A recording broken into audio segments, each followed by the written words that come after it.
All right, welcome everyone to City Council this evening. Where, as you can see, we need to excuse a couple of people. Mayor Randall and Councilman Smethurst both had unexpected death in the family, so we're excusing both of them this evening. So unfortunately for you all, you're going to have to deal with me running the meeting. We're going to get it started off right with the one and only Jimmy Keston, who's going to, yeah, well, he tries to say the other Jimmy, but with an invocation.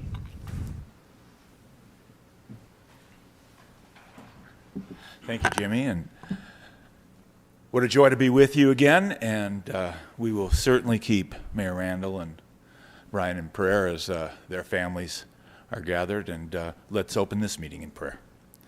Our gracious Heavenly Father, we are so thankful for the opportunity to gather together here at this City Council meeting. We are so grateful for those who serve this city, both in every department of the city and all of our elected officials. We thank you for their faithfulness. We ask that you give them wisdom to go through all of the agenda items this evening and make excellent decisions as they always do for our community.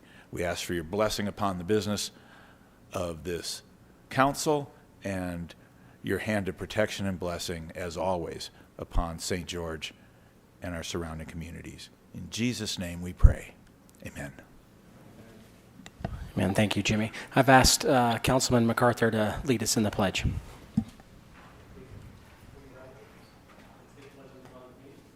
I pledge allegiance to the flag of the United States of America and to the republic for which it stands, one nation under God, indivisible, with liberty and justice for all.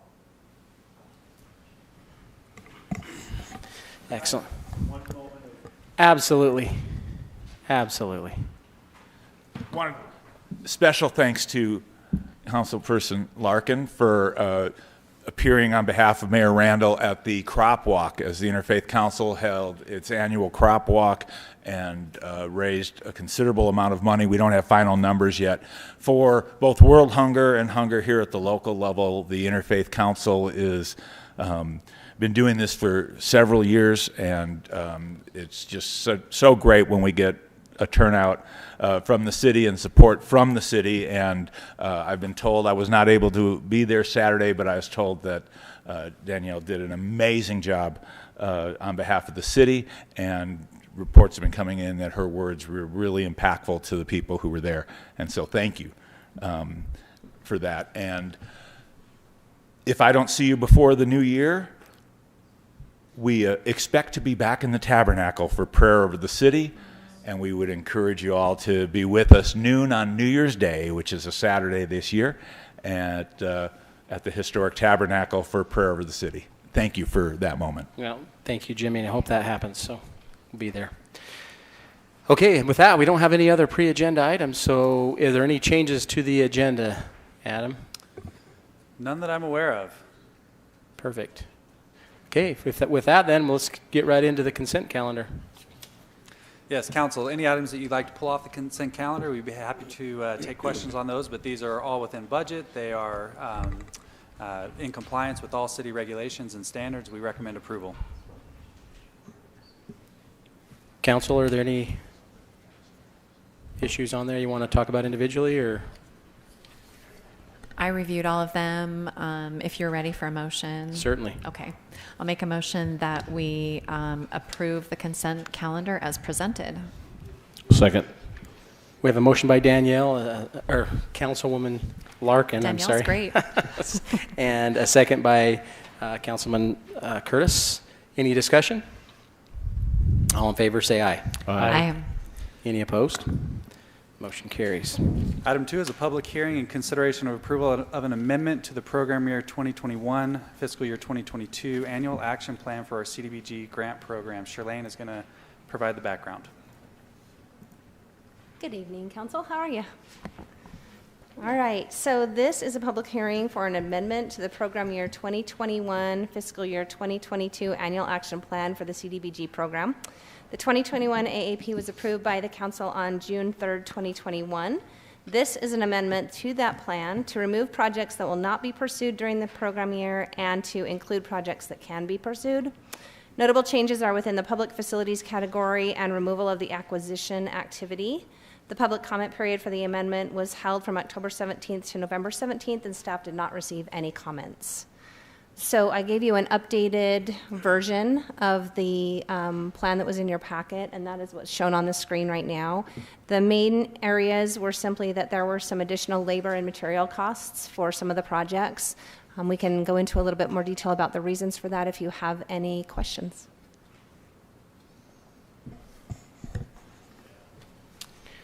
Any questions, council? Makes sense? Looks good. I'll entertain a motion. What's that? Oh, it is a public hearing. Jeez. See what happens? Okay, we'll go ahead then and open up the public hearing for any who have shown up to discuss this item.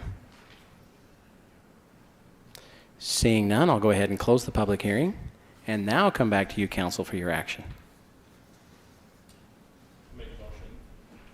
I'd like to make a motion that we approve the amendment to the program year 2021. Get a little closer to my glasses. Program year 2021, fiscal year 2022 annual action plan for the community development block grant.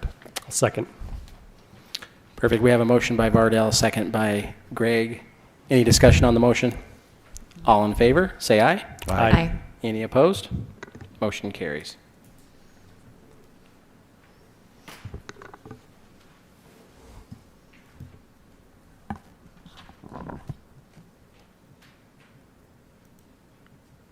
Okay, item 3 is a public hearing, request for a public hearing and consideration of a roadway and public utility and drainage easement vacation for 910 East Circle and a portion of Factory Circle, which are located in the Fort Pierce Business Park. So basically, this is at the south end of the Fort Pierce Business Park. This is Enterprise Drive right here, Factory Drive right here. So this was dedicated a number of years ago. These roadways were on the south side of Enterprise Drive. The roads have never been constructed as of yet, but now as the lots are filling in, they're getting ready to develop that area down there. So basically, the proposal right now is to vacate that portion and that portion of Factory Drive and this road over here, as they're proposing a different road layout that would that'll change, and so they'll have to come back and provide an amended roadway dedication plat. But for now, we're just doing the roadway vacations along Factory Drive and 910 East Circle. So like completely removing that 910? Yeah, so this one Okay. totally goes away Yeah. because they don't want it anymore. They're changing their roadway alignment again, like I said, and then this one, they don't need those two areas right there anymore. So it's basically just to vacate those. Okay.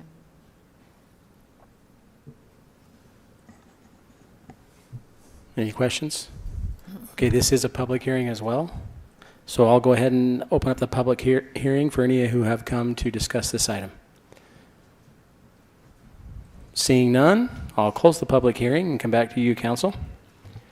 I will make a motion to vacate the roadway and public utility and drainage easement for 910 East Circle and a portion of Factory Circle, which are located in the Fort Pierce Industrial Business Park. Second. Motion by Greg, second by Danielle. Any discussion on the motion? Seeing none, all in favor say aye. Aye. Any opposed? Motion carries. All right. Item 4 is to consider approval of a petition to designate a local landmark site for the Junis and Margaret Ann Barton home on approximately 0.12 acres located at 179 West 200 North Street to be known as the Junis Margaret Ann Barton home. Here's a location map of the home. Some of you might know where this is. Right here along 200 North. It's next to the eye clinic and west of the Brigham Young home. Here's a picture of the home.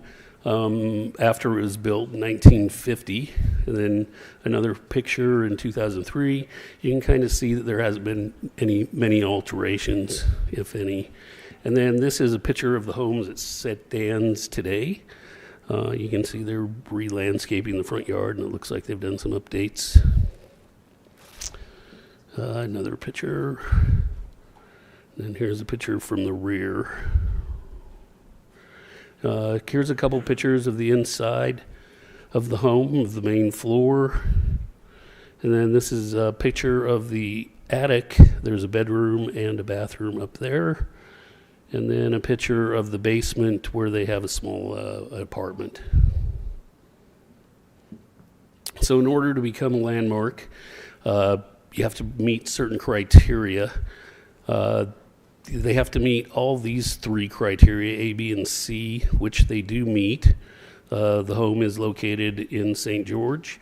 It was constructed before 1970, and there has been few external alterations. And then the next one of this set of criteria, they have to meet one of these 5 criteria. Per the applicant, the home was associated with events which added to the history of St. George during the post-World War II era. And then the recommendation, the Planning Commission and Historic Preservation Commission recommended approval of the Barton home to become a landmark, citing it met items A through C and met item G of section 10-13E-4, in that the block style architecture embodies that distinctive characteristics of a rare, unique method of the home. So there again, it's this item G right here. With that, I can answer any questions, and the applicant is also here to answer any questions you might have. Yeah, I'm curious. I got a question on, so we're starting to see a lot more historic landmarks being set on homes. What is a benefit other than being able to, having the opportunity later to possibly turn it to a nightly rental, but what is is there any other benefits associated with changing, getting that status on a home? Just to preserve architecture from earlier years and, preserve the history. Okay. The other benefit is in the city ordinance, if you do have a landmark, you can apply for a conditional use permit that does allow for limited commercial, which includes an office, a bed and breakfast, and also short-term rental. And so most of what we're seeing these coming forward, most of the applicants are requesting short-term rental is what we're seeing a lot of right now. If I may, it's a great question. It's one that we've been talking about internally as well. And I think there's a feeling among staff, at least, that this ordinance has probably served its purpose. And, we do have quite a few nightly rentals now that have come downtown. That would be something for the council to consider. We haven't drafted an amendment to the ordinance as it stands. This application, is vested under the current ordinance. But it may be something to think about. Is it still serving the purpose that it was intended for? And we would welcome your feedback on that. Give it some thought. Okay. Yeah, that's kind of my thought is, as we consider these, I actually love the idea of preserving homes that should be preserved. But it feels like as it currently sits, just my thought here, is what we're looking at when we consider this is do we want this to be a nightly rental or, that's basically, it feels like that's what we're approving. Mm-hmm, so right. I think we should look at it. In my opinion, I think we should look at that ordinance. Yeah, and I've said this before, and I'm fine with looking at it too, but I also do know that these are so expensive to renovate. It's been really fun for me to walk past this house for the last few months because it was looking pretty run down, and they've been working on it for months to renovate it, and it looks fantastic. And so I do think that we, as we look at that, part of that benefit is helping people want to keep the home instead of tearing it down. So there's enough of a financial benefit there. So, but I agree, we can chat about that. Like if there's another incentive to do it outside of that, to maybe let's look at it. Yeah. Yeah, I think we would hate to change the ordinance and then all of a sudden have everybody coming in wanting to tear down the old homes downtown. Right. I think that would be a huge mistake. So we'd want to proceed carefully, but And there's some that's okay to tear down, but there's a lot to preserve. Just because too. they're old does not necessarily mean that they have historic value or of some significance, but. And that's why looking at the criteria and ensuring they do meet those criteria is so important. Because that has been the carrot to preserve these properties that are unique that we do want to preserve, and not just because they meet a certain age or they're certain, they're 50 years old or whatever that number is, that they are something we want to preserve. Which was kind of the original intent. So, but I agree with what you both said. And there are some that, I don't know that we would be super upset if they were torn down.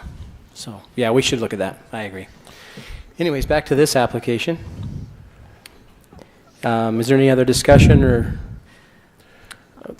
Just for clarification, so it's the Barton home, but it's a local landmark site for the Frederick Blake home. Yeah, I think that was a mistake. I noticed that myself. So I'm just curious. In the background, was that from a previous application?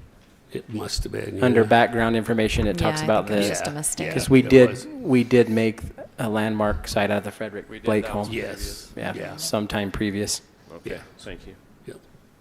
Good catch. I did notice that, Vardell. On this particular home, so for this, if you're ready for a motion, I can make a motion. I certainly am.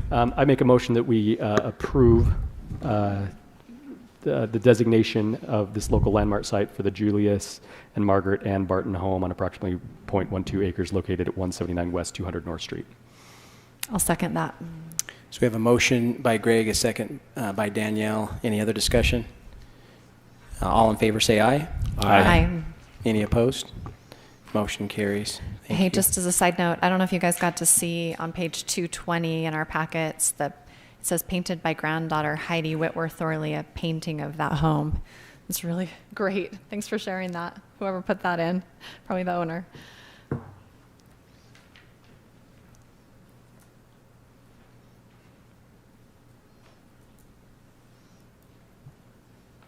Okay, items 5 and 6 we're going to do together. Item 5 is the hillside portion of it, and then item 6 is the PD zone change amendment part of it. So item 5 is to consider approval of a hillside development permit to allow disturbances of areas in the 20 to 30, 30 to 40, and 40% areas that are within the hillside ordinance overlay zone. The applicant is New England Alliance representative as Oscar Cavaribas. Can't remember his last name. Site is located on the northwest corner of 250 West and Black Ridge Drive. General plan is commercial. And so this is the project right here. So here's the location.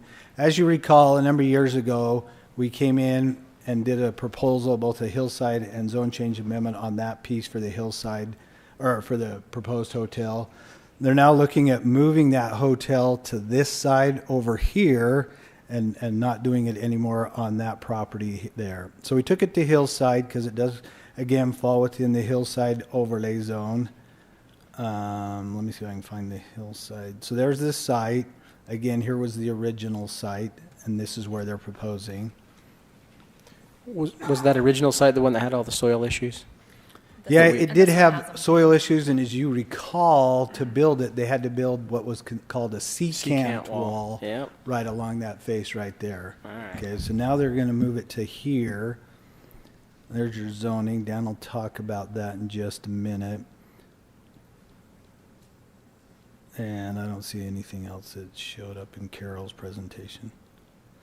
Okay, so we did do a slope analysis map. And I don't know where it is. You think it's in the zoning? It's not in the zoning, is it, Dan?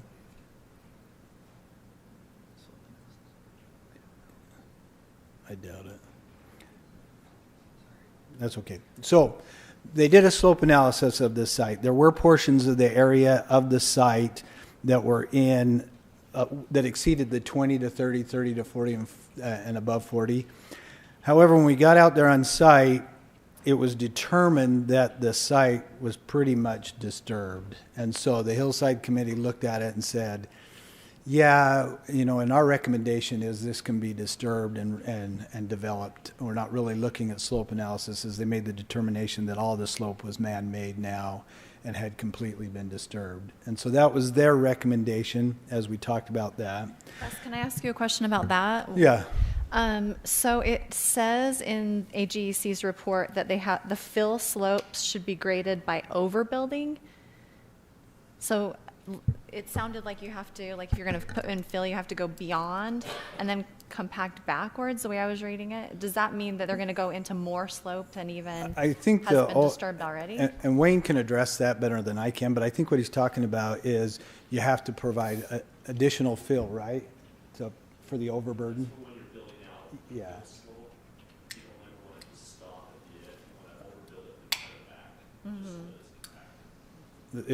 Yeah. So does that mean we're going to go further into the slopes that haven't been disturbed? No, it'll all stay. And if you go out there on the site, you could go from every point on the site, and it's really, somebody disturbed the heck out of it. And they did a pretty good job. So that's basically what the hillside was doing. In fact, one of the points was made right along here. If you're out there, there's a large cut that has taken place, and it's fairly substantially high. In fact, I'm not even sure the hotel can cover it, and that was one of the discussions at Hillside was, how do you mitigate that? And the problem is the cut is actually not on their property. It's further to the west. And so they had some proposals as possibly putting a wall up, some trees, and Dan can show you the landscape plan, and it's something we ought to look at. But that was one of the concerns, was that cut and how do you mitigate that? And they would like to mitigate it as well, because it's it's not it's a little ugly to say, but anyway. But it's just not on their property, and so they're limited as what they can do to mitigate that cut. Now there is going to be a cut right over in this area here. And so they did request that they mitigate that cut here and dress it up. And it's there on the south side of the property. And so that's something that the landscape plan should look at. And then one of the other concerns was, if you've ever been out there, there's kind of this rock-lined slope right here that the hillside kind of felt like needed to be addressed too, from an aesthetic point as far as landscaping. Now, if you remember, one of the big issues on here, like you brought up, was that secant wall, because this all sits within the, it all sits within the landslide area. Thank you. So it all sits within the landslide area, and it's a high hazard area similar to this one here. So they had to provide an analysis of this to develop it. Now, we indicated when they came up with this analysis to meet a factor of safety, which is a standard of industry of 1.5, that required the secant wall. So now they've moved it over here. They've done some more analysis and research on developing in landslides. We required a third-party review of their landslide study, so they engaged a doctor or professor from Arizona State to help them in their analysis. And one of the things they've determined, that there are studies out there that recommend or say that if you have a hillside where it has landslide, you can see the landslide and it's existing, you can use a different analysis, and it allows you to use a different factor of safety of 1.3 if you can meet certain parameters in their study. So they've gone and analyzed it two ways, and based on their study, they can meet those parameters and be able to use a factor of safety of 1.3. So their study now indicates that they meet a factor of safety of 1.3. They've done those two analyses, and they show that they can, based on that, they can use that factor of safety of 1.3 and so forth. So that's their proposal on their study. So when you ask for mitigation, they're not doing a secant any wall. In fact, based on that study, this would not require really any mitigation. The one thing they have to be careful of is the soil moisture needs to stay in the similar condition that it's in now. It can't become saturated. And so, because the saturated soil would then trigger the landslide. And so with the landscaping, it's recommended that it be very desert landscaping, minimal watering. And one of the conditions at Hillside, and they have a proposed pool, and the pool, they indicated that they're going to put a liner in so that if there are leaks, it's collected within that liner. There's a drainage system within that liner that then conveys it to the storm drain system. And so they've showed that. And basically, for instance, on the landscaping, one of the conditions was they had to put some type of monitor on their meters so that meters the landscape water that's being used. And if it becomes unusually high or something, it sets an alarm off that notifies them that, hey, you probably have a possible leak because you're starting to use more water than is required. And really, and I think that's what they recommended on the pool as well, was to monitor that so that there's alarm set, because really the thing is to control the water on the site and not change the soil moisture condition, radically. And so that was part. Yes? Sorry. So I'm kind of confused by that, Wes, because I thought that AGC recommended 0 water in the landscape. Well, I think they would like that, but then it wouldn't meet the landscape code. And so we talked about, so when we were at Hillside, we talked about, well, put in desert plants that require some water to get started, and then minimal landscape water after that to keep them alive. And so that's kind of what we talked about at Hillside, was just allowing plants that would really have a low water need. And did AGC, do they agree that that's? Yeah, and Wayne can address that if you have any, but yeah, we agreed to that on site, that okay. And that's where then they talked about, okay, so if we're going to do that, let's put in these measures on the meters that then monitor the use of the water, so that if there is something that's abnormal, it triggers an alarm and allows and notifies people that, hey, you need to jump on this right now and see if there's a leak in your system, both for the pool and the water. Okay. And so that's kind of where we left it. But if you go back to the original hotel, there was a lot of lush landscaping and that. You won't see that on this. It'll really have to be more of a desert type landscaping and so forth. And that was one of the conditions, as far as use desert, but also have some type of monitoring system to make sure you know what the water, if there is a water leak. And that was really the Hillside portion of the project. So really there wouldn't be any mitigation like there was on that other side. So in those rare instances when there's water that comes from other than a leaking pool or an irrigation system, are there concerns there? They'd have to make, one of the concerns is, what happens upslope of you, because, you don't control that, and water upslope is obviously coming down. As you may or may not recall, this is about the alignment of the future road that'll come off of the East Airport Road. And so when we met today, Wayne and I, we talked about that. And we've already talked about it with the designers. You're going to have to collect that water from the road and get it in pipes and get it off the site, not only to protect that, but to protect the road.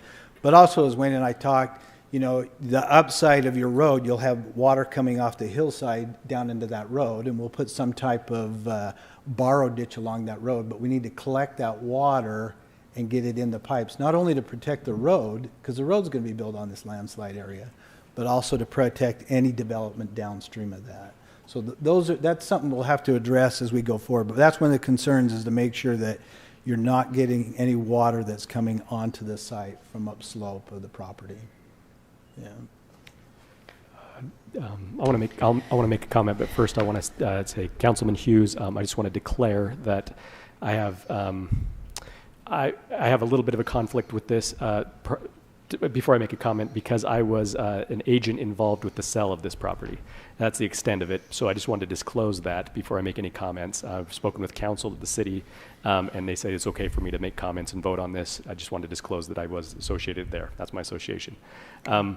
I definitely have concerns about Hillside. So I went down and I walked the property, and it is very cut up. Yeah, it is. So it's a really messed up piece of property. I think what they would doing would probably benefit this from where it currently sits. Right. One question I do have for you is, what do they need to disturb now that is not disturbed?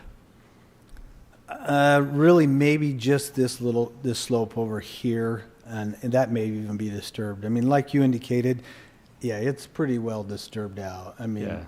I think all the big cuts are already done, and it looks terrible. And so really, they don't really have to do. There is some cut maybe right along here just to make the hotel work, And again, they just have to mitigate that. But I think some of that was even man-made from the previous property owner or whoever was proposing to develop it. But, yeah.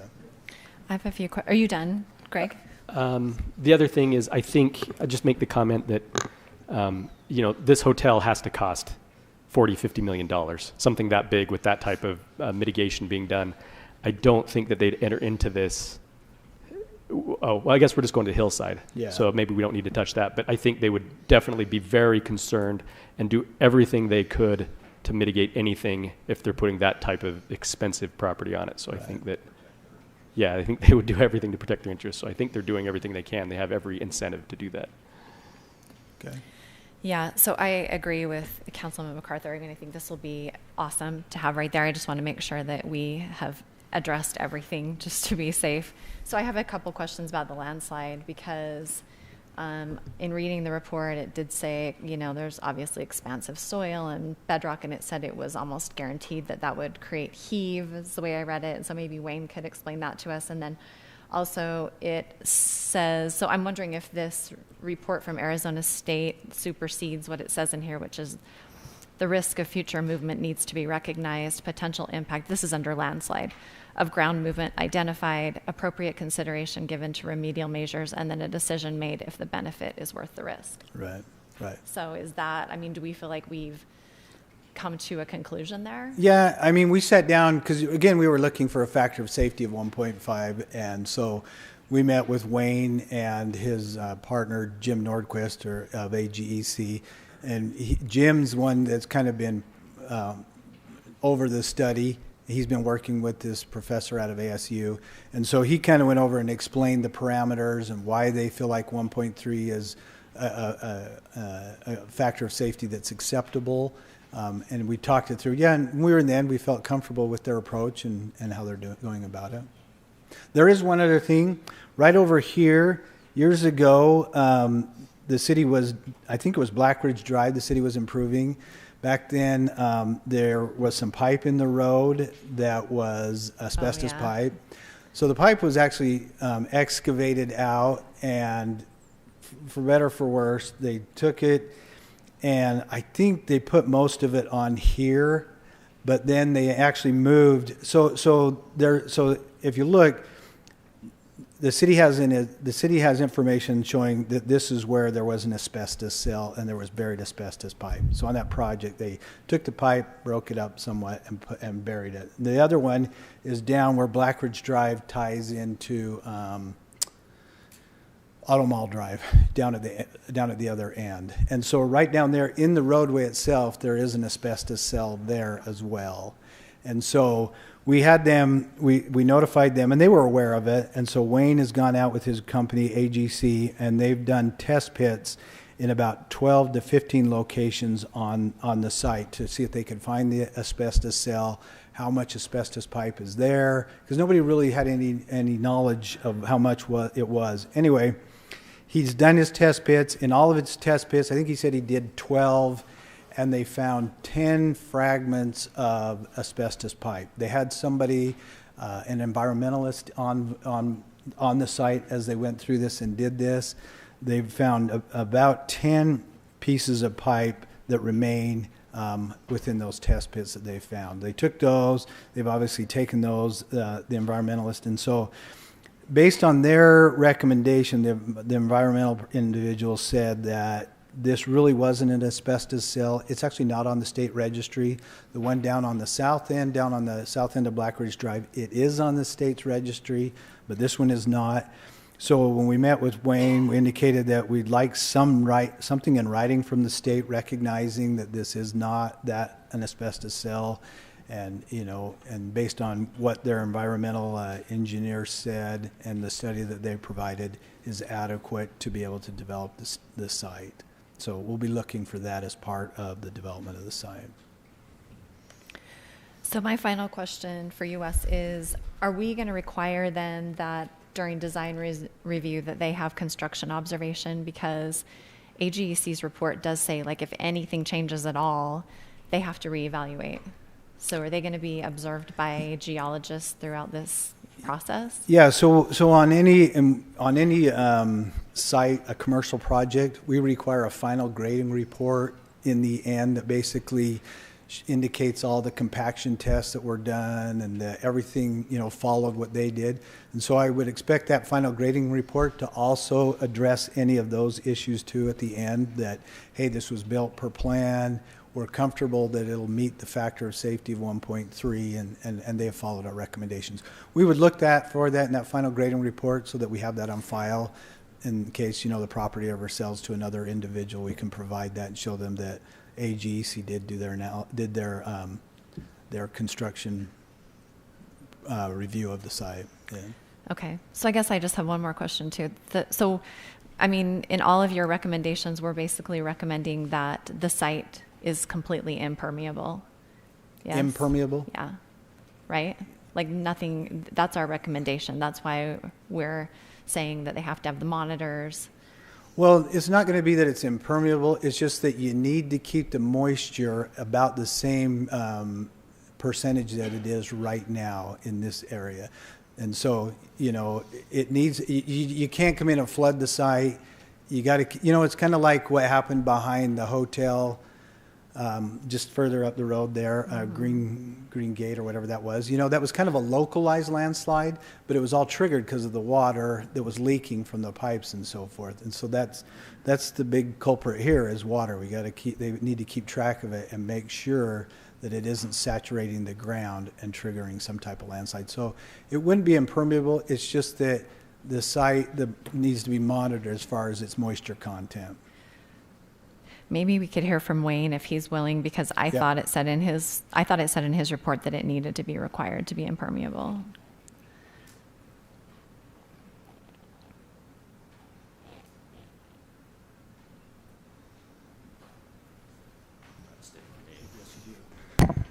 This is Wayne Rogers with AGEC.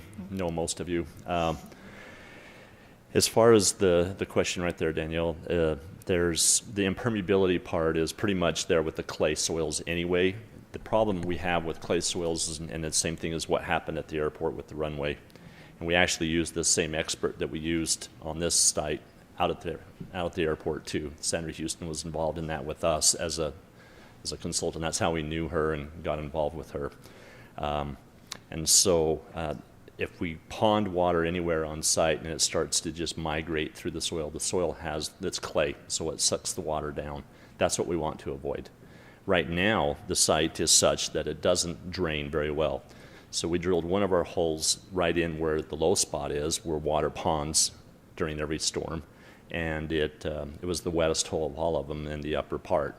And so that's kind of where we based some of our recommendations on, is through that learning curve right there of drainage. And so if we keep the water draining off the site, not ponding anywhere, limit the landscaping to just a few drips, or put liners under things, detection things on, all those precautionary things, our risk goes way down of having an increase in moisture content, significant enough to cause the slope to weaken.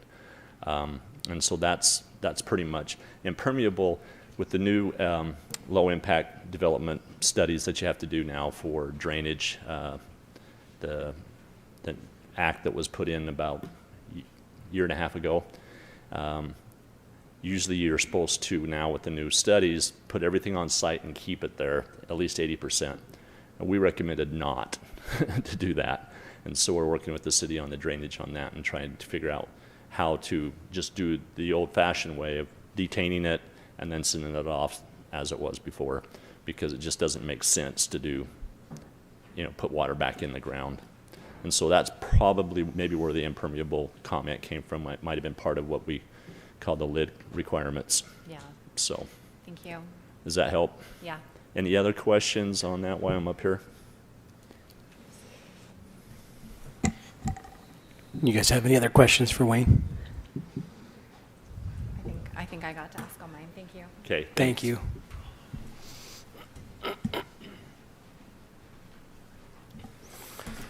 If it's okay, I'll go ahead with the zone change portion of this. Is that okay? Can we do that? Or do we need to do the hillside? I think however you'd prefer, if you'd like to just hear the rest of the presentation, we could do it either way. Perfect. You guys okay with that? Separate motions, but just hear the. Right. Okay. Okay. This is the property in its entirety. It's a little over 17 acres. Sorry, get this organized here. The hotel portion is, as Wes has pointed out, is this portion up here, kind of the northern portion of the property.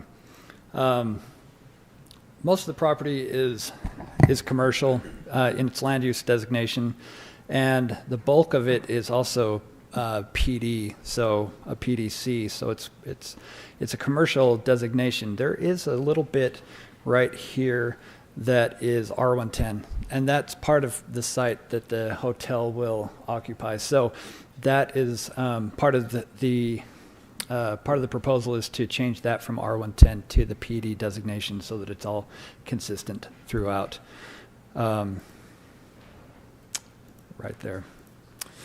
This is kind of how the hotel will sit. The site will be situated on the property.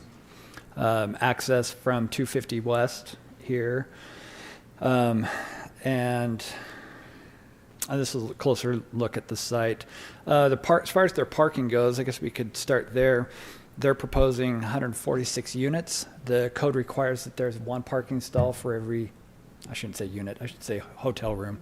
So one parking stall for every room, and then 2 stalls for the manager. So for a total of 148 stalls, they are proposing 173. So they are overparked by approximately 125, or by 25. And they are proposing there will be a restaurant associated with this. So we don't have the exact numbers for that restaurant, but they'll have to work that in and make sure that those parking numbers work, and we'll make sure that works at the site planning stage. And on this may be a little easier to see some of the details. The pool that Wes talked about up here, the hotel situated in here, and this looks like a putting green. Is that what that is? Yeah. Okay. Some perspectives of the hotel. The code in the PD zone allows 50 feet high maximum, so maximum height.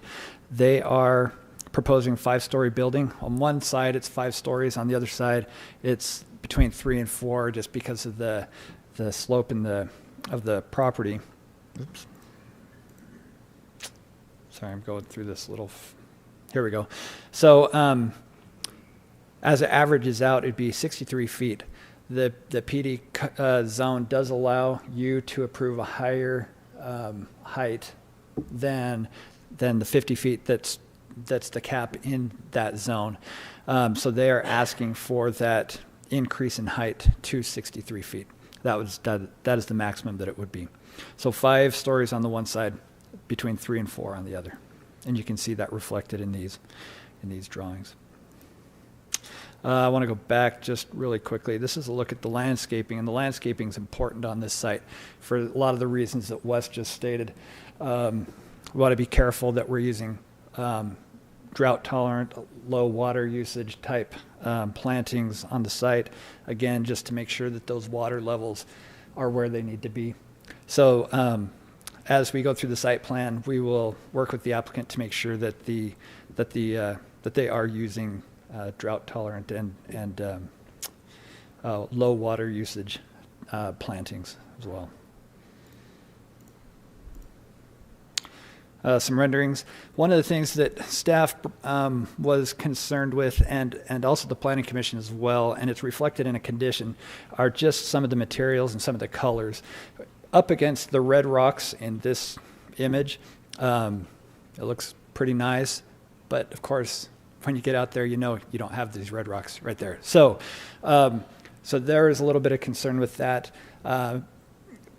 We're proposing that there be a condition that they work with staff to modify those colors and implement more of a gray, black type of a color palette instead of this that you see before you. But this does give you a good idea of what the proposed building would look like.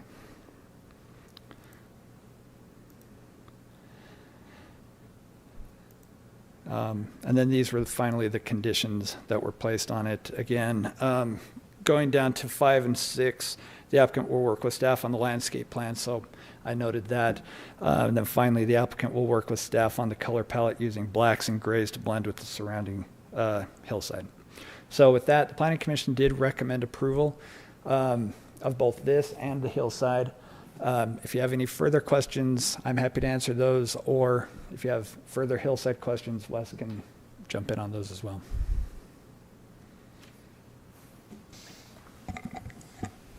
All right, council questions? I guess my only question, I'm sure you figured this out, but I was just curious as I was looking at the site, accessing that parking. It's really high.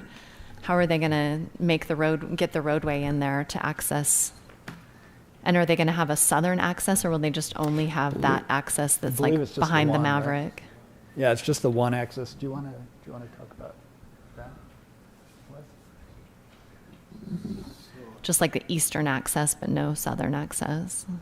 So there is just that one access, I believe, 'Cause right off at 250 Okay. that comes into this. Oh, it's right here. Yeah. And maybe that is like a future usage going off to the south? This right here? Yeah. Yeah, I believe so. They just to put it in there as a possibility that property to the south could develop, and that would be an access to that property. Okay. But there's no issue there's no issues along there with grading for accessing that. It looks like there is. It looks like there's This like road they're going right to have here? to bring the property way down. Are they bringing the property way down? No, I think they're actually filling it up a little bit, aren't you, from where it's at? Yeah, so they are okay. filling it. Maybe it's just further back than I recognize. Right. So the future restaurant is not a pad site, but it is an addition to the hotel? Yeah, my understanding is that it's incorporated into the hotel itself. Is that right, Oscar? Yeah, that's right. I think that one picture showed it as that far corner, that one corner. Yeah. So will the restaurant be multi-story or? The applicant could probably. Oh, very cool. Very cool. Yeah, I'd seen one of the pictures that said future restaurant site to that far corner. So overlooking the putting greens, right? Sorry. Yeah, right there. There it is. Future restaurant. That's what it says, right? Yep. Okay. All right. Any other questions, council? Discussion, concerns? So we have two separate motions here. Item number 5, probably should do first, concerning the hillside development permit.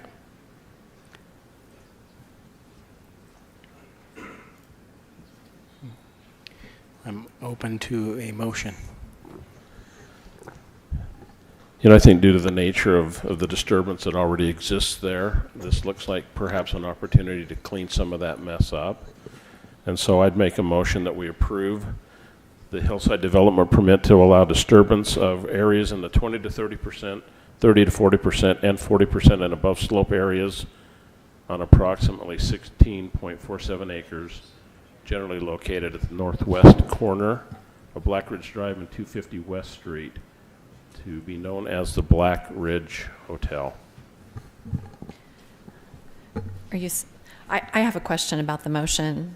Dan, so if we make this motion, is it automatically going to cover the mitigation that's recommended by AGEC?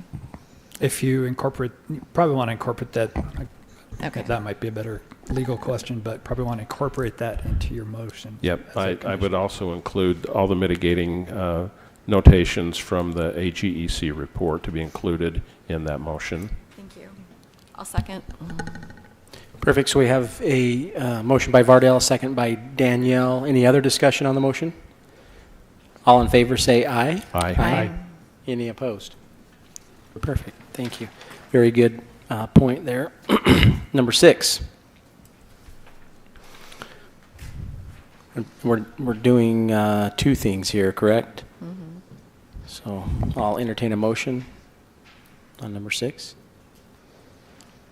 I'll make a motion that we approve an ordinance amending the Black Ridge Commercial Center PDC zone to change the zone from R110 to PDC on approximately 1.02 acres, and to amend the PDC zone on approximately 17.03 acres for the purpose of constructing a new hotel generally located on the northwest corner of Black Ridge Drive and 250 West Street, to be known as the St. George Hotel Commercial Center, adopting all of the recommendations as presented.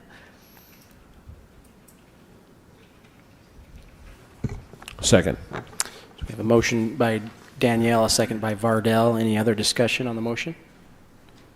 Now, this is an ordinance. Does that require a roll call? Or have I missed any others during this meeting? Do we need a roll call on that? Thank you. So, let's start with Vardell. Aye. Aye. Aye. Aye. Motion carries.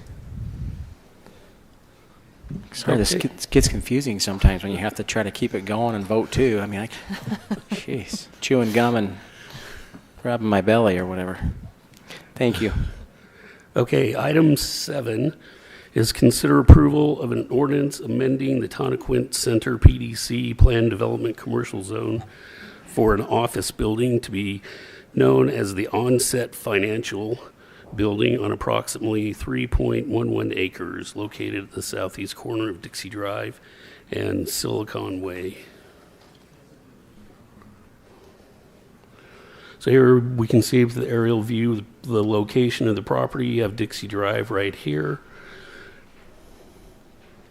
General plan map designation is commercial, and the zoning map, as mentioned, is a PDC, plan development commercial.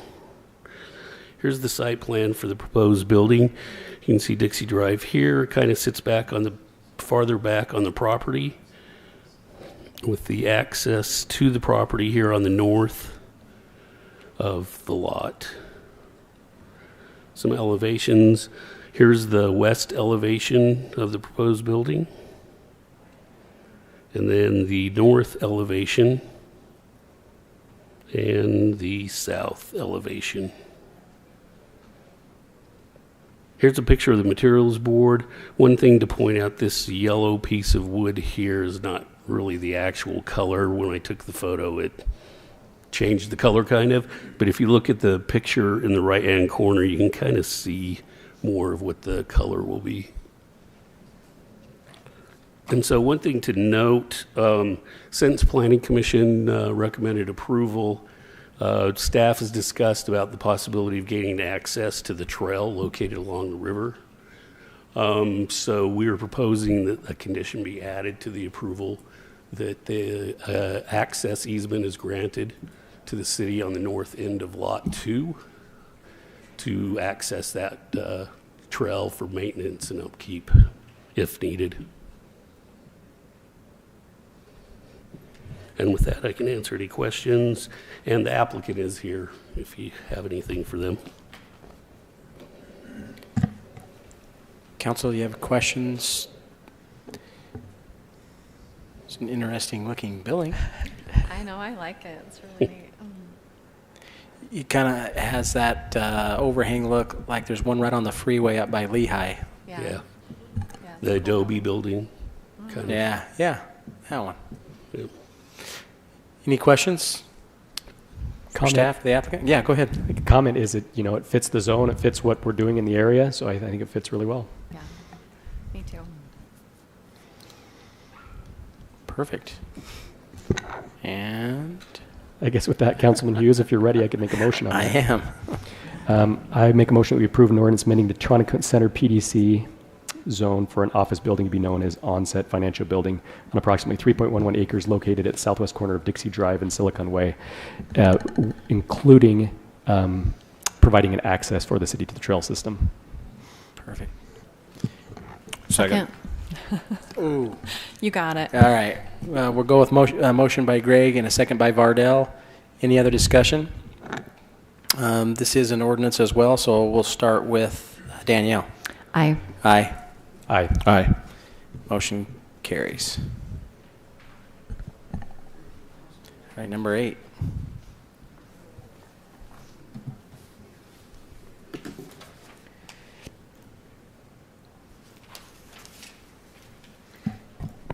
Okay, item number 8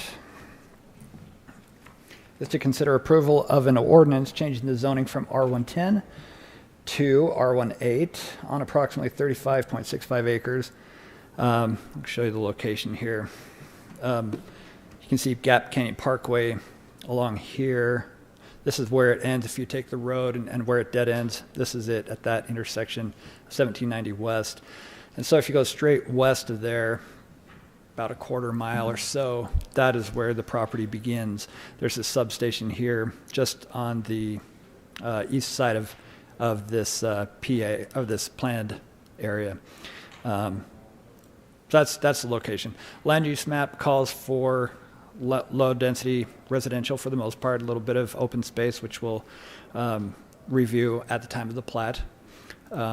Zoning map currently entitles R110, so 10,000 square foot residential single family lots.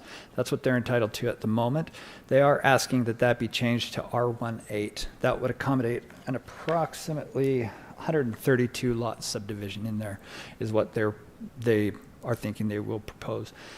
So that's the request. Planning Commission held a public hearing, and see if I have anything else. Oh, this is just their master plan, in case you were wondering where this fits in. It's in this bubbled area down here at the bottom. Planning Commission recommended approval of the application. If you have any other questions for me, I'm happy to answer those. So according to the development agreement, they're entitled to R18 on that. Is that correct? With the development agreement? That would be the smallest lot size they could go to, yeah, under the low density.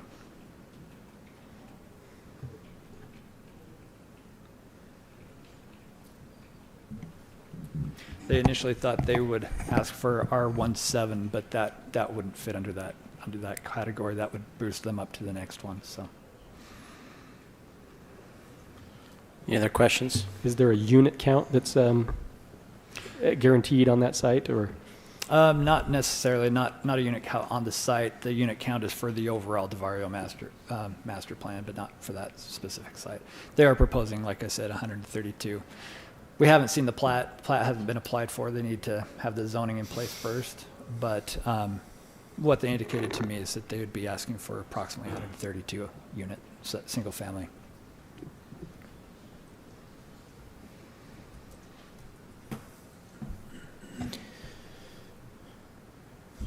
Any other questions? I'll entertain a motion. I'll make a motion that we approve an ordinance changing the zoning from R110 to R18 on approximately 35.65 acres located approximately 1,200 feet southwest of Gap Canyon Parkway, to be known as Davario Planning Area 4.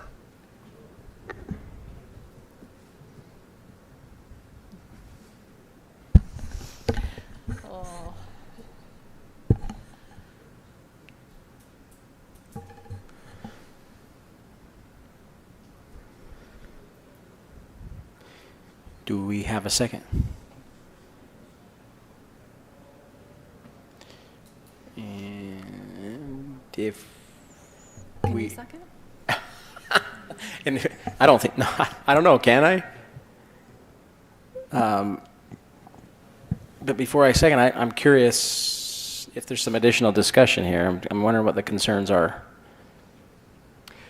I think I'd go with my concerns on this is we have a designation of an well, it's a low density, so you can choose between R110, R18.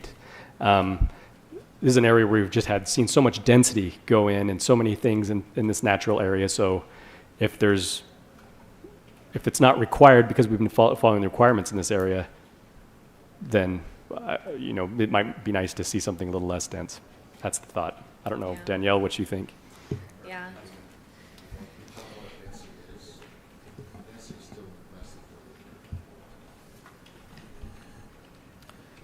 The applicant's asking me to tell you that the density is less than, and it's less than 4 to the acre, so. And that I complies don't know. with the Davario master plan, the density assigned to that That's right. planning area? That's right.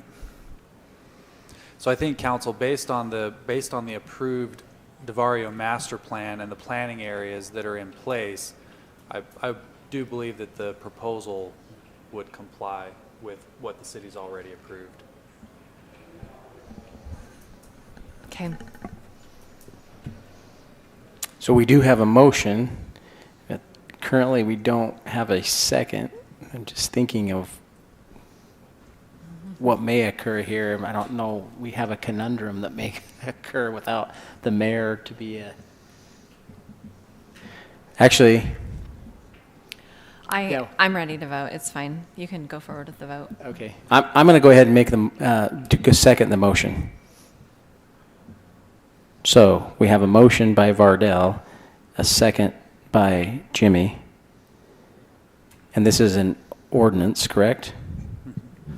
So roll call, starting with Vardell. Aye. Aye. Aye. Aye. Okay. The ordinance passes. Thank you. Very good points, I do think. Item number 9.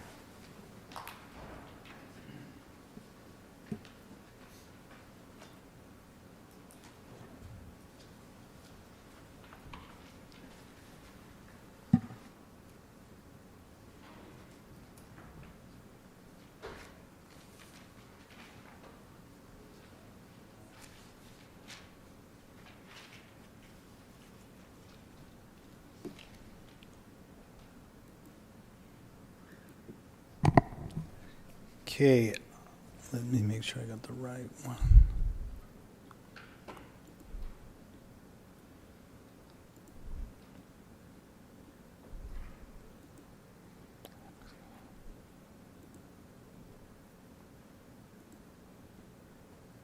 Okay, item number 9 is a request to consider approval of a preliminary plat for Velino Crossing at Davario, PA 5. It's a 67-lot residential subdivision, and it's located along the extension of Davario Canyon Drive, south of the future intersection of Davario Canyon and Alienta Drive. So it's right here in this area, right here.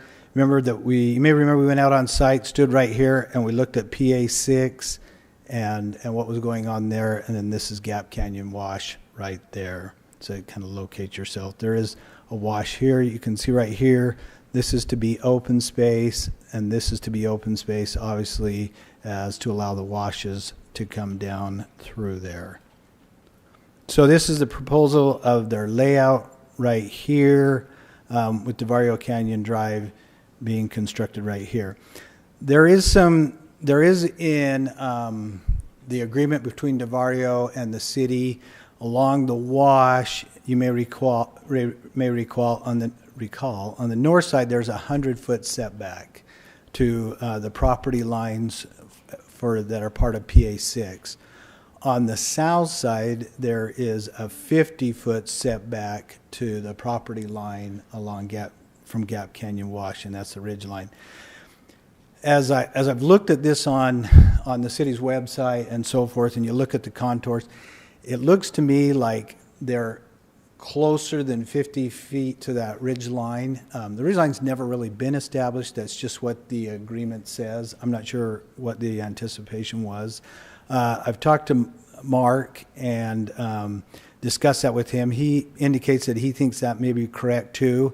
So the condition he's requesting is that you approve it subject to the staff and the developer working out moving that to the south to be able to provide that 50-foot separation for the ridgeline. And if necessary, he says there are some lots in here that he could shrink in size to get that 50 feet.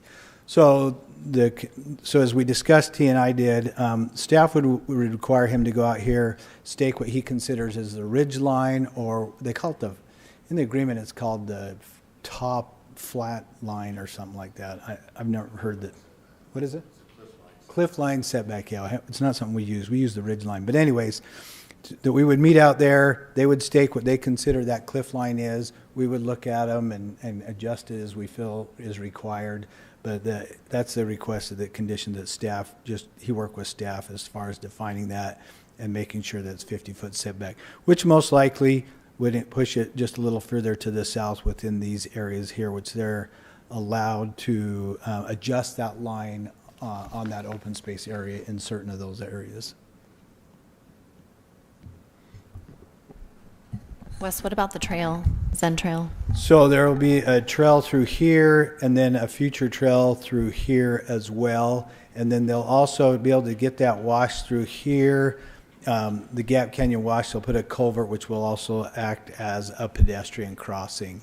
So we'll have to get with Parks and see what their anticipation is on that pedestrian crossing, if it needs to be increased or if it needs to, sometimes we do those where the culvert has a low area and then a small step area here so pedestrians can walk through and the runoff isn't constantly running. I mean, there's things we've done. So we'll have to get with Parks and look at, what their anticipation is for pedestrian crossing through that culvert. Let me address this. I know what she's talking about. So Mark Teepman with Davario. So the Zen Trail, you can see it on the aerial. Oh, is that what you So this one, this is actually a road. The Zen Trail kind of skirts this boundary here and goes all the way up and then comes out. So again, Cimarron, and I've talked about this particular area, that 50-foot setback is enough for her to rebuild the Zen Trail between the Gap Canyon wash and our property line, and that was the intention all along. So we do in our development plan, we will eliminate portions of the Zen Trail, but our intention is to keep access to the Zen at the BLM area, as well as when it comes back here at the bottom, when we do this planning area here, the Zen comes back through here. So we're continuously working with the biking groups.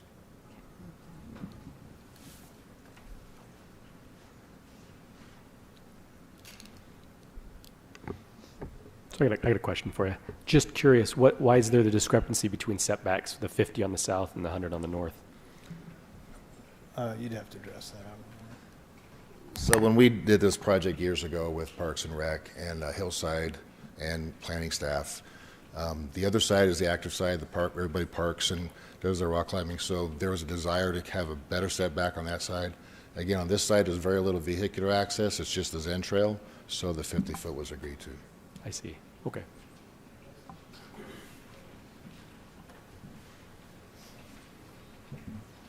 Any other questions?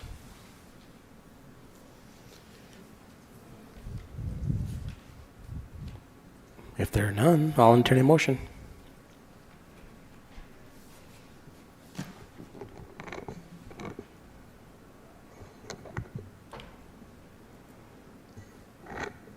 Number 9. Okay.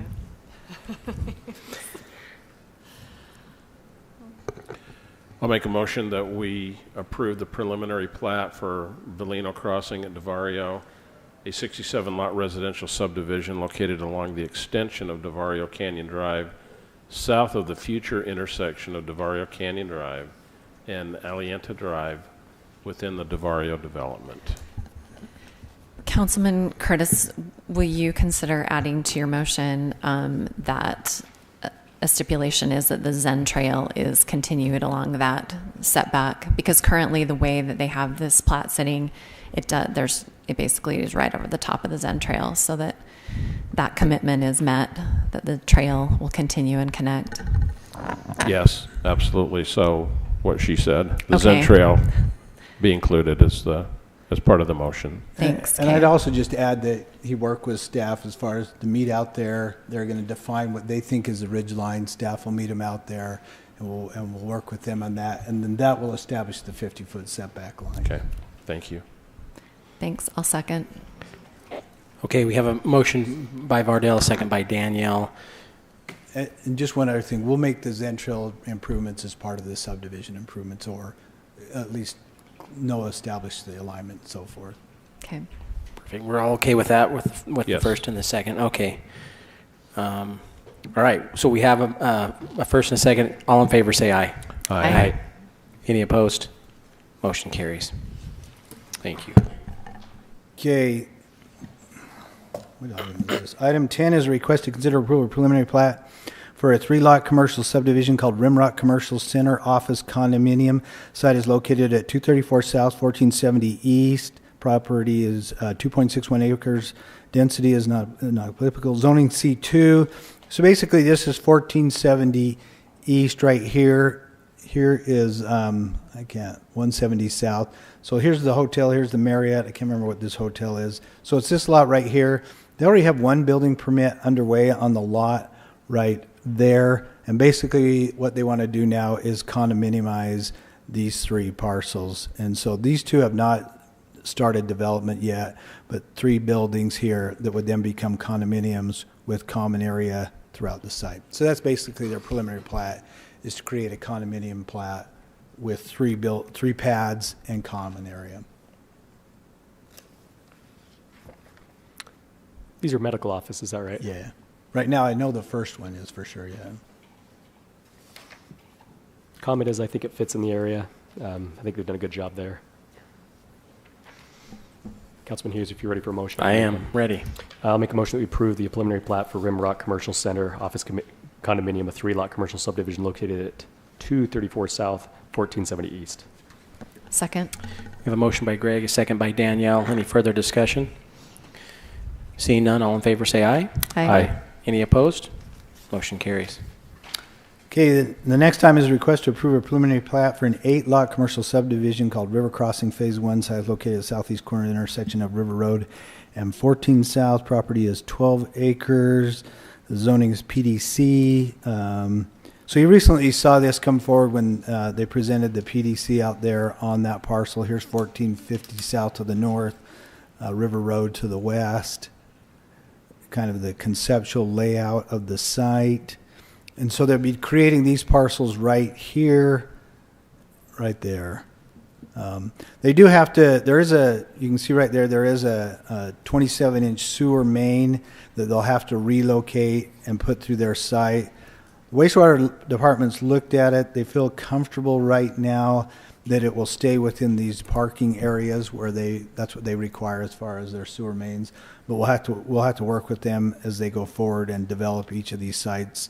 But right now, based on that conceptual site plan, it appears like it'll work in the relocation. They are within the erosion hazard boundary. Some mitigation's already been done along that south side of the Virgin River. However, the study will have to then indicate if that meets the city ordinance or if more is required to mitigate erosion. So that'll be a required study. Also, they are within the 100-year floodplain. I think that's this line right here.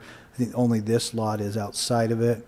So each lot will be required to provide a building, because they're not going to pull it out. They're not going to submit an application to FEMA to pull it out of the floodplain. They're just going to develop within it.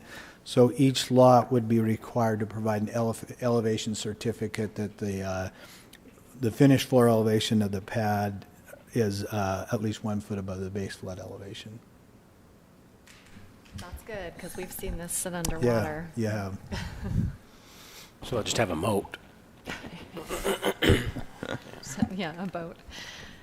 Wes, am I seeing this correctly, that these are right in, right out? So and so one other thing, just a condition is, so that brings up a good question. Glad you asked that. So they did a traffic study, back in about 2014, something like that. We established the access locations at that time. This one right here is a right in, right out. This one right here would be a full access. And then this one obviously is a full access coming on to 1490 East. This one coming on to 1450 South would also be a full access. The one condition is, in the original traffic study from, I can't remember when it was done by Hoskins Engineering, they indicated that there could be a possible, that there's a potential that a future traffic signal would be needed at that location. And so we'll have to check back on our numbers, but then they would have they'd have to work with staff as far as what percentage of that traffic signal are they responsible for. I mean, the traffic study is fairly old, and so we'd need to get back in and look at that, but there was anticipated, as this developed out, there would be a need for a traffic signal there, and so we'll have to work with them as far as participation in that traffic signal. Sorry to ask again. I just wanted to make sure. So the two that are closest to River Road and 2450 are both right in, right out, right? And then the other two further away are both full access. No, this would be a full access. So it doesn't show that on our, Does it show right in, right out? yeah. Because it lines up with the access right here. Page 432 on our documents shows a right in, right out, Oh, yeah, right there, huh? which seems pretty important. Yeah, it wasn't anticipated because that's a full access across the street. And so the anticipation, this would be full, this would be right in, right out, and this would be full with a future possible traffic signal there. I'm not sure why they show that. But I can check the traffic study again and make sure, but as I recall, it was a full access. Okay. And we can make that a condition of it, that it meets the traffic study that was done. Do we know who the users are, or any yet? I do not. I believe they do have a bank commitment on this one right here that they're going to acknowledge and go forward with. As far as the other sites, I'm not sure. It looks like, though, they do have some fast food, as they have a bunch of drive-through lanes. Hadn't we already approved a drive-through on that one corner, or was that across the street? I think it was across the street. Yeah, I can't remember. It seemed like There was one approved where pad F. like the stacking, or yeah. There was one approved where pad F is here. They just never went forward? Yeah, they never moved forward on it. All right, so I'm not losing it. All right. Well, it was a drink place or something, I thought. It was. Now that you say that, you're right. Jeez. Totally forgot about that. But All it right. was. Good. Good memory. Good. Right, because I can't find a drink place in town, so. Hard to find a drink. It's hard to Yeah. Or a car wash, Vardell? One of these has got to be a car wash. Sorry. Okay, I'm losing control here of myself. Item 11, we're still on. Yep. Any other discussion? Questions? The preliminary plat? If not, I'll entertain a motion. I'll make a motion that we approve the preliminary plat for the River Crossing Phase 1, an 8-lot subdivision located at the southeast intersection of 1450 South and River Road, with the condition that the traffic study be looked out for the first exit off 1450 to decide whether it should just be right in, right out. Second. Motion by Danielle, second by Vardell. Any other discussion? All in favor say aye. Aye. Any opposed? Motion carries. Okay, the next item is a request to approve a preliminary plat for a 142-lot subdivision called South Desert PD. Pro subdivision located within the Southern Hills East development, north of White Dome Drive and west of the future extension of Southern Hills Parkway, or 3000 East. The density is 8.6 dwelling units in acre. Zone is PDR. General plan is MDR. Applicant is DSG Engineering, and Ken Miller is the representative. So if you look right here, that's where it would be located. So there's the future. Here to the east is the future extension of 3000 East, and to the south is the extension of White Dome Drive. You may recall that we've already done a preliminary plat just to the south here and another one to the south there. And you may recall that with those other two, we indicated that with the final phase in this development here, either the interchange is under construction as a second access for this development, or they'd have to find another way, either up through Desert Canyons or another second access to this site. And so that will be a condition that prior to that final phase being recorded, we talked with the developer and agreed to allow them to get these three going before that second access would be provided. And so that would be a condition. The one change in the preliminary plat that Christina loves is they did, if you look at yours, there is no road shown right here connecting the two developments. We requested that a road be put in that connects the development to the south for access, so that they can get back and forth without having to come back out on this road and back around. they do show the standard 60-foot road cross-section for this road here. However, we're working with them, and that may change just because it doesn't appear they'll have any frontage on any of their lots on either side. And so we're looking at possibly trying to reduce that road width and maybe put in a bigger trail along one side or something to that effect. So we're working with them as far as that goes. They would be required to put a privacy wall and a landscape strip here and here, as those are all double-fronted lots. Looking at reducing it to... We're trying to think if there's going to be no parking along those sides, can we reduce that width, try to slow the traffic down, and put in some bike lanes and things like that, make it more bike and just vehicle and not so much parking along there. So we're working with them to try to come up with a little different section that would work out there better for what they're proposing to do. Gotcha. Are there any issues with, I just asking this one because we've had it in the past, with driveway lengths? Are they the longer driveway where they're not going to, if you have a truck, it's not going to be sitting out in this, the back end, back in the street? So what I've asked them to do, and we've agreed to work with it, that's a good question. I'm forgetting everything. So we're going to narrow these interior roads also 2 feet to about a 28-foot asphalt pavement. Right now they're proposing 30 because that's our standard 45-foot cross-section. We're going to go to a 43-foot section, and in so doing, I've asked them to set those back 2.5 feet on the driveways and see if that's and they've agreed to that, see if that's a better distance for the driveway so that the vehicles are not hanging over the sidewalk, because these are public roads.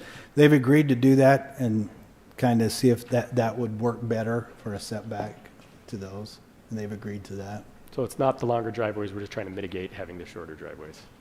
Well, yeah, right now the code allows for 20 feet, and John's probably looking at me like, what are you talking about? So I talked to them, and they said, hey, we'll give you 2.5 feet if you'll narrow those driveways to see if we can make the driveways a little longer, and that can account for those cars not hanging over into the sidewalk. And I think when we addressed this last time, we were going to look at that code, right? Yeah. So Yeah. So we're looking at that. We're also looking at coming up with a different curb and gutter in this development. There's been a lot of concerns that the curbing, to me, ADA, it's really difficult in these because you can't have more than a 2% cross slope across the sidewalk. And so what we're going to look at is putting in a different type of curb and gutter. A lot of the problems is to do that, we have to put in that modified curb, and people feel like that's too abrupt as they pull into their driveways, and we've had a lot of complaints. So we're looking at more of a roll curb on this one to see if that provides better access into their driveways and also allows the sidewalks to remain elevated and meet ADA, instead of going like this to your drive approaches as we used to do. So that's something we're working out with the developer to try on this one as an experiment to see if that's a better option. It's hard to tell, and we feel like, well, we ought to experiment somewhere and see if this is a better option than that modified curb. And the reason we chose this is it looks like it'll work, and they already have a mold, so they don't have to go build a mold to then try a different type of curb and gutter. So that's something we're trying to look at. And did I understand you right, even though we haven't changed anything on the ordinance for that driveway length, you're working with them to get those back a little? Well, yeah, to see if, we wanted to see if that increase in the driveway would keep that. And so we talked about narrowing these roads. As you really, again, we had that discussion a little while back. There's no parking on these roads because there's so many driveways. So it kind of eliminates parking. So we're reducing that width, increasing the driveway setback more than is required, and see if that will help with, those large trucks. So they're not out into the tend sidewalk. to hang over on the sidewalk. Okay, perfect. What's the zoning this sits in? It's a PD. It's a PD. Mm-hmm. Is there a development agreement on this, or is it just a PD? No, it's just a PD. So that'll lead me to my comment. I want to make a comment on this one. This one's a tough one for me because, number one, we need affordable housing. This is affordable. This is more attainable than other housing we have, so it's good. the developer came and met with us, I don't know, about a year ago, maybe less than that, I can't remember, and we were talking about, are there ways that we can, as we look at all this PDR, is there a way that we can make this seem a little more, I don't know, but just, I don't know what's the word I'm looking for. It just seemed like when we have the plats come in, they're like this. It's, well, we're going to put we're going to put as dense as we can, short driveways, just get it as dense as we can, which in some cases is good. But it feels like, but then in the discussion, and it was awesome of the developer to actually have that discussion with us and say, yeah, let's look at it. Let's look at other products and things like that. And so it was great that the developer was willing to listen to us and talk about it. Because again, what our intention is to create developments that in 30 years are still great places that people want to be. Now that we're 1 year later, we've approved a couple of these so far, and we have this one come back, and it feels like the same thing that we had before. We're not really taking us, I don't know, it doesn't feel like we're making any changes. It's just we're trying to get as dense as we can. So when we're in a PDR situation with no development agreement, I'd like to see something a little more than just these packed with the short driveways, because we have so much of it together, just to give it a little more variety so that it doesn't go downhill over the time. So I kind of have a hard time with this one because of that. And I think, as I recall, and John can correct me, I think they came through a couple months ago and had the development. They went through and laid these out and had a conceptual approval on just these three, and then they haven't shown any others throughout the site. And so they basically stuck with the three that they've came through a while back and got that kind of conceptual PD zoning on, right? Yeah, this isn't the first time we've seen this. We saw it as part of the PD. We tabled it. We had a work meeting, came out, and he showed kind of how these laid out and the different product type. This is only the subdivision, so conceptually we saw this as part of a PD. I can tell you right now we're working through the general plan, and one of the items we're looking at is encouraging a mixture of product types within particular developments and even on the same streets. And so that is something as part of the general plan. We're looking at policies that would support modifying ordinances to require a different product type throughout not only the same project, but actually the same street and same communities. And so we're something that we are looking at. Again, we have seen this before. This is only the subdivision. We did approve the product type, the mixture, and the layout is part of a PD on this project.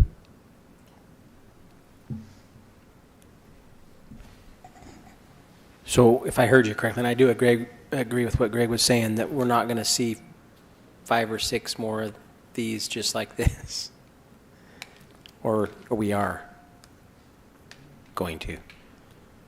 Well, you can see on your zoning here, so these are R17 right through here. So I would anticipate that those would be more of your single family, little smaller established lots. But the rest of this is PD, and so that would come forward to you, right, for approval as far as a conceptual layout, and you could look at it at that time, and we could kind of work with the developer to incorporate, like what John was saying, more of that mixed type of perfect. Product type, which is good. Any other questions on that? Comments? No. Any other questions for staff or? Okay, I'll entertain a motion. I'll make a motion that we approve the preliminary plat for South Desert PD, a 142-lot residential subdivision located within the Southern Hills East Development north of White Dome Drive and west of the future extension of Southern Hills Parkway, 3000 East. I think there had been some discussion also with regards to a second access, similar to what we had done with the others. Is that not correct? Yeah, so it's already there though, yes, isn't it? It's on the Okay. it's it's on on the there. plat. It's just a change from what you have in your packet. Oh, okay. Yeah. So incorporating the that second access that's yeah. presented by staff. That is Second. one. Okay. Okay, we have a motion by Danielle, a second by Vardell. Any other discussion? Seeing none, all in favor say aye. Aye. Any opposed? Nay. Motion carries. Okay, Thank the you. next item is a request to approve a preliminary plat called the Cove at Desert Color Lot 501. It's a 16-lot residential subdivision size located along Lagoon Parkway in the Desert Color development. The density is 34.04 units an acre. The property is 0.47 acres. Zone is PDR. Again, as part of the Desert Color Development. General plan shows its town center representative is Eric Day. So again, it's right here. You've seen the zoning on this. This is just now subdividing the property into units right here with common area right there on the outside. So that would be your private ownership with common area there.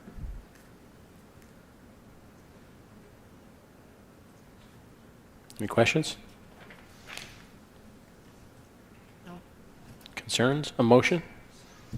Looks good.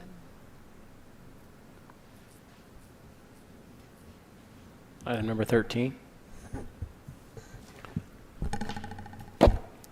I'll make a motion that we approve a preliminary plat for the Cove at Desert Color Lot 501, a 16-lot residential subdivision located in the Desert Color planned development along Lagoon Parkway.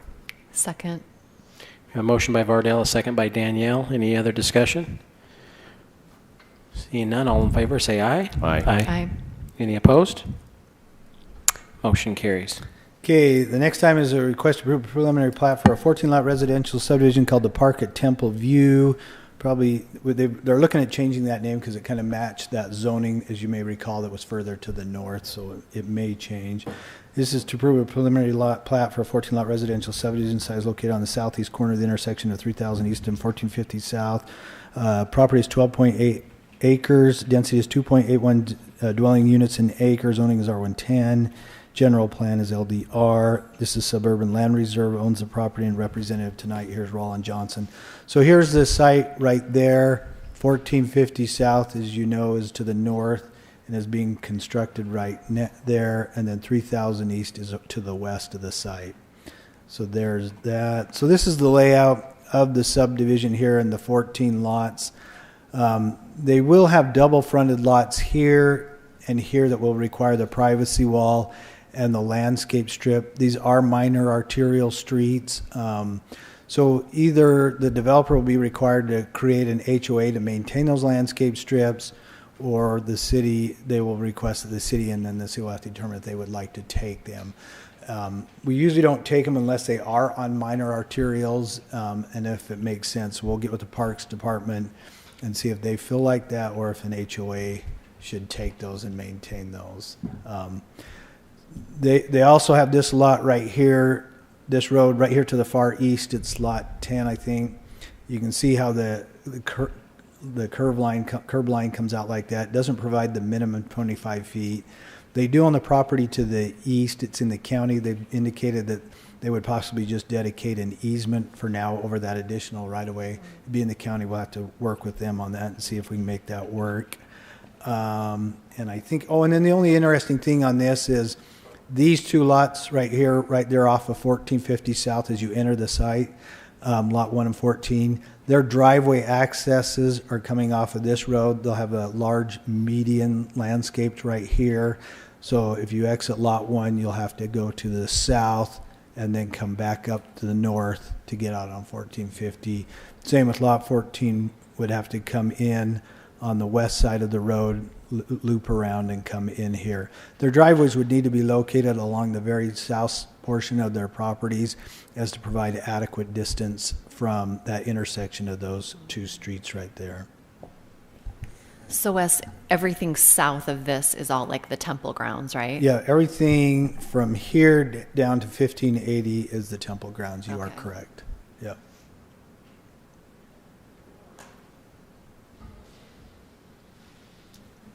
This will be some super attainable housing. Yeah, it's hard to Good evening. Oh, the applicant, yes. State your name. Roland Johnson, Thank you. Suburban Land Reserve. Thanks, Jimmy. This section here, this boulevard as we call it, but that will be maintained by the Temple Group. So they'll landscape it, and they're working on an MOU with the city right now that says, so it will be public, but it will be maintained by the temple.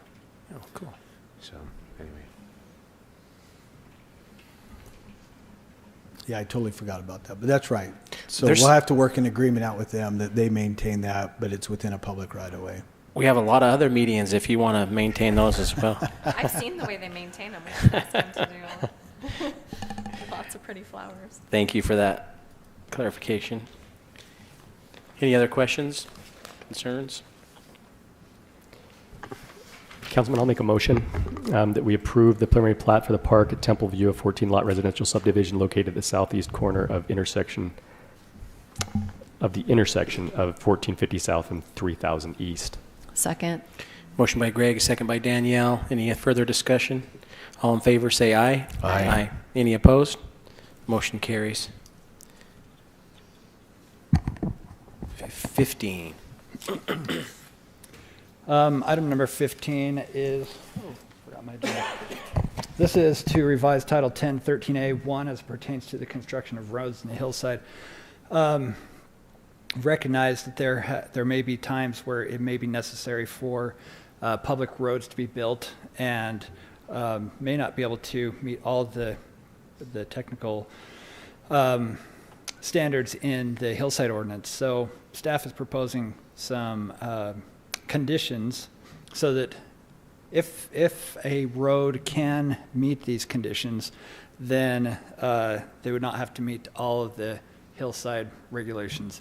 So this is the proposed language. Very quickly, the new road segment replaces an existing public road.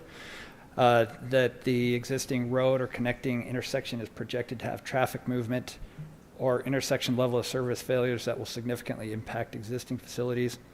Number 3, that neither the new road segment nor the existing road segment to be replaced are adjacent to private property. Number 4, the existing road segment to be replaced must be mitigated to repair exposed slopes.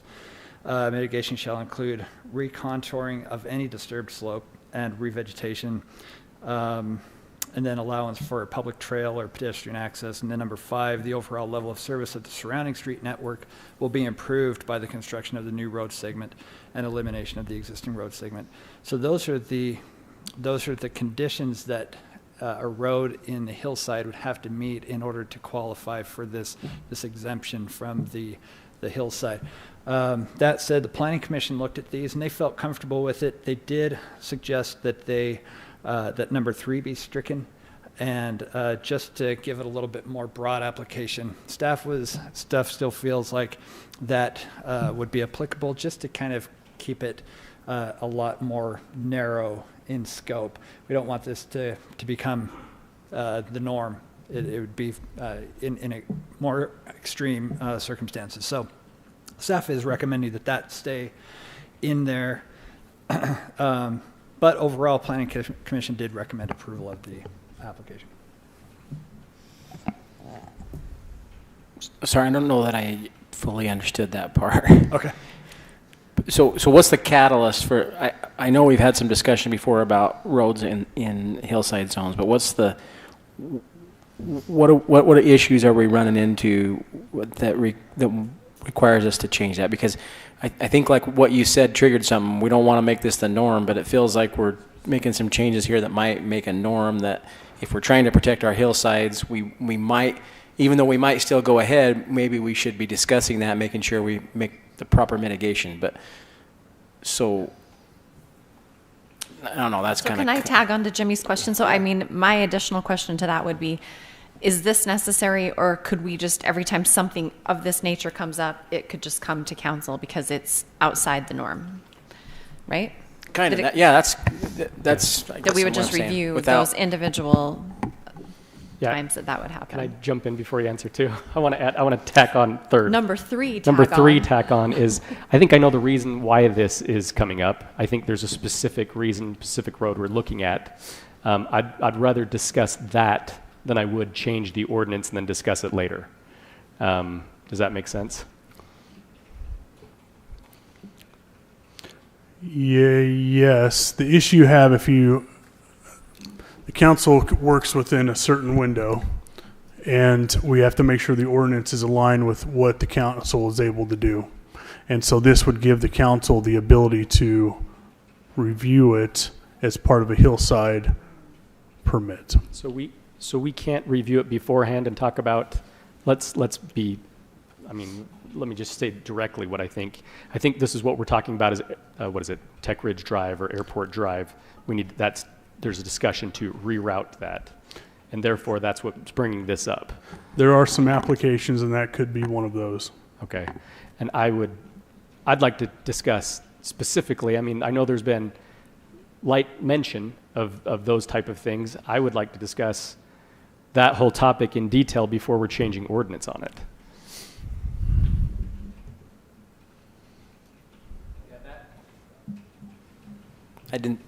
Not quite, yeah, I'm thinking the same lines as he says that. So would we not be seeing this then if we were to pass this ordinance?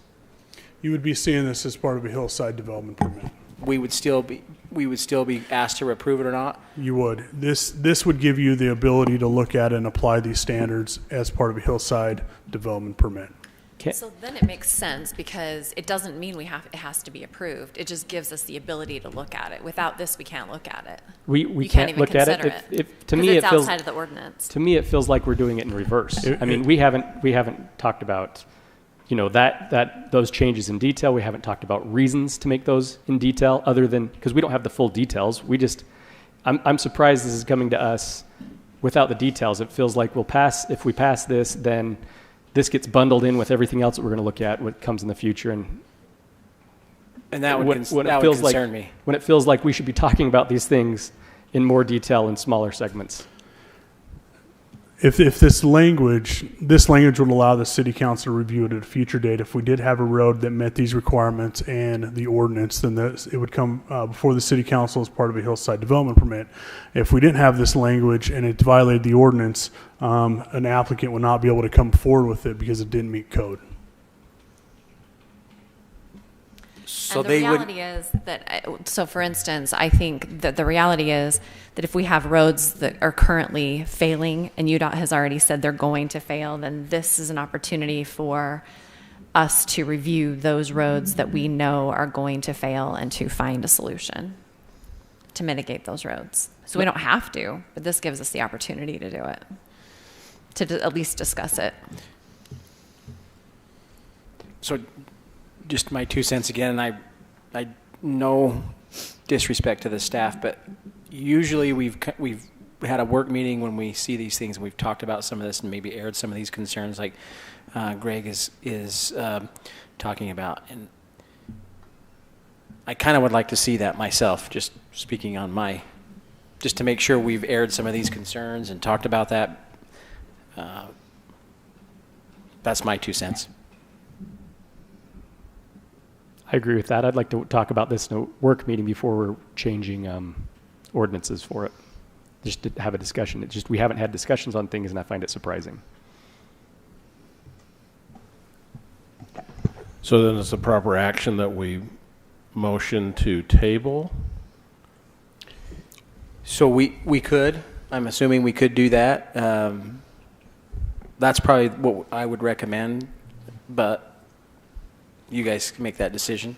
I mean, we could make a motion to approve it and then vote, or we could deny it and vote, or I'm assuming if this is something the staff feels like we need, and I have a lot of faith and trust in them, that we ought to table it so we can discuss it and then bring it back. I think we do have three options, either approve, deny, or table. Right. Is that correct? And for me, I mean, obviously staff is understanding that we have some failing roads that we're going to have to be able to mitigate them. And so this gives us an opportunity. It doesn't force us into anything. It gives us an opportunity to discuss failing roads that we wouldn't be able to discuss if there wasn't an opportunity for us to discuss them in the ordinance. So it's saying, if the only way to make a road not fail is that we would have to actually, have a hillside. No, and I agree with that, Danielle. Or, sorry. Do you think we need Councilwoman? Call me Danielle. For not going, we know that there's roads that could fail. And this would definitely be something that we want to pass. However, I would like to talk about those roads, not having this ordinance passed first, just to discuss if we want to go there. And have that discussion, which I just don't think we've had. Yeah.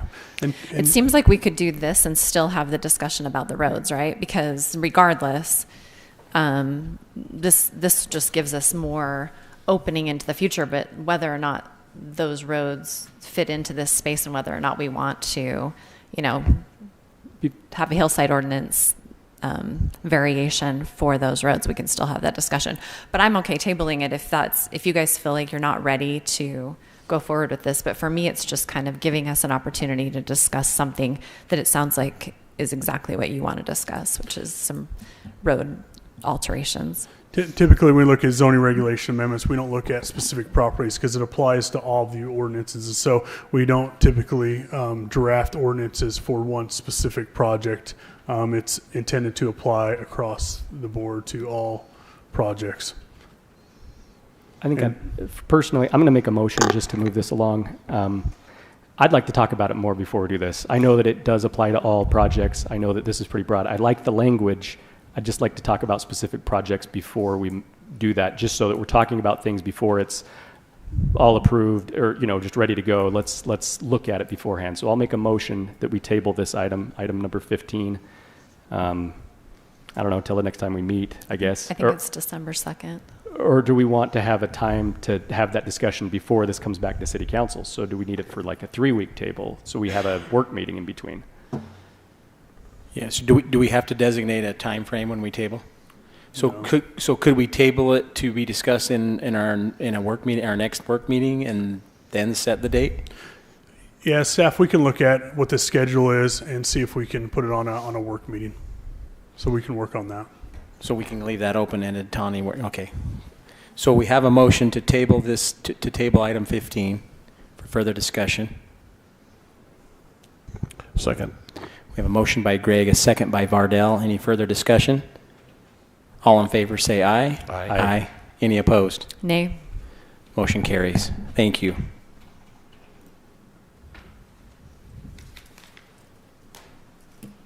Are we to the end of the agenda? My goodness. I don't think we have any. Well, let's do any reports that you may have. Okay. Start with you, Danielle. You're always ready. Thank you. This Saturday from 3 to 5 at Town Square out on the west end will be the mural unveiling for that mural that is entitled Wherever Your Kids Go, Go Together. It's sponsored by a group called Reach for Hope that's local that helps with acknowledging suicide awareness and helping in that space in our community. Another group called Parents Empowered that is all about awareness of underage drinking, and Circle that is an LGBTQ plus advocacy assistant group for youth, the City of St. George, the Health Department. There's a bunch of sponsors. And so for 6 to 9 months or so, there's going to be a mural down there on that west end that basically just says, it's kind of a fun opportunity for parents to take their pictures in front of it. There will be a bicycle in front of it that you can sit on, like a 3-seat bicycle, and the mural, and it says, whatever your journey, go together. So if you're around, come over. It should be fun. They're going to do that, and there will be music and food. A slow roll, which just means little kids, on their scooters and bikes riding around in the town square. So it should be a really fun opportunity to recognize how important that parent-child relationship is. Danielle, could you say the date and time again, please? Yes, it's this Saturday. So what's the date this Saturday? The 20th? It's the 20th from 3 to 5 p.m. So there's a little program at 3 and an unveiling, and then the slow roll, 3:30 to 5, food, music. So it's cool. Yeah. Super cool. With maybe a hot dog cart for Chicago. I think maybe a Chicago hot dog cart if we can get that worked out. Anything else? That's Danielle? it. Thank you. Very cool. Greg? Perfect. I do not, thank you. Perfect. I don't really have anything else to report either. Any other items we need to discuss? I'll entertain a motion. No need for a closed meeting or anything. Okay. Motion to adjourn. Second. Motion by Vardell, second by Greg. All in favor, say aye. Aye. Thank you.